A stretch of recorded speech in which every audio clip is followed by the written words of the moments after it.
Sir, দেখতে পেলাম দুজন বাংলাদেশি নাগরিককে আপনারা আটক করেছেন। কোথা থেকে আটক করেছেন বাবু? কিভাবে উঠে আসলো এই সাফল্য আপনাদের?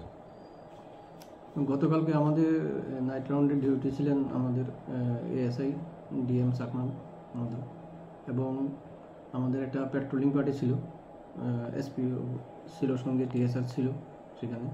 এটা হলো আলী হোসেন ছিলেন এসপিও। তারা যখন পেট্রোলিং ডিউটি করছিল ওই চাইটুলগাঁও এরিয়া, তখন তারা রাস্তার মধ্যে আলী হোসেনের সঙ্গে যারা টিএসআর ছিল, আলী হোসেন সহ তারা দেখতে পায় দুটি মহিলা মানে সন্দেহজনকভাবে ঘোরাফেরা করছে ওই এলাকাতে। তখন তারা এগিয়ে এসে তাদেরকে জিজ্ঞাসাবাদ করে। তখন তাদের কাছ থেকে তারা জানতে পারে তারা নাকি বাংলাদেশ থেকে এসেছে, রাস্তা হারিয়ে ফেলেছে, তারা কাজের জন্য এসেছিল। তো এবং তাদের এই আসার পথে ভারতের 2-3 জন নাকি যুবক ছেলে তাদের সহায়তা করছিল। একজনের নাম হলো মিস এমএসটি, মানে রুবেদা, বয়স হলো 60, ওয়াইফ অফ লেট মোহাম্মদ শরীফ,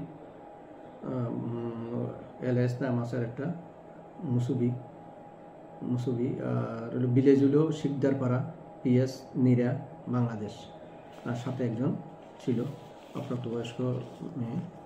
তো তারা দুজনে তখন তাদের ভালো করে জিজ্ঞাসাবাদ করে জানতে পারে তাদের কাছে কোনো বৈধ কাগজপত্র ইন্ডিয়া প্রবেশের নেই বা পাসপোর্টও নাই তাদের কাছে।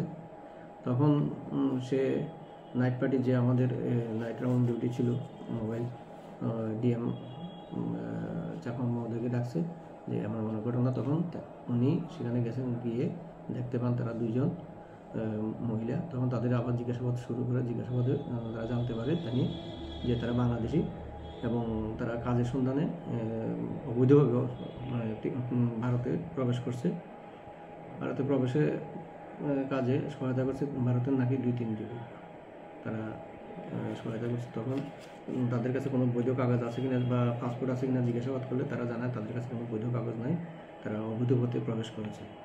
তো তারা এর পরবর্তী সময়ে উনি তাদেরকে ডিটেন করে থানা নিয়ে আসেন এবং একটা সুমোটো কমপ্লেন করেন আইসিপিএসের কাছে। তখন আইসিপিএস এটা কেস রেজিস্টার করেন এবং কেস রেজিস্টার করে আমাকে এটা এন্ডোর্স করেন ইনভেস্টিগেশনের জন্য। তখন আমি ইনভেস্টিগেশন করে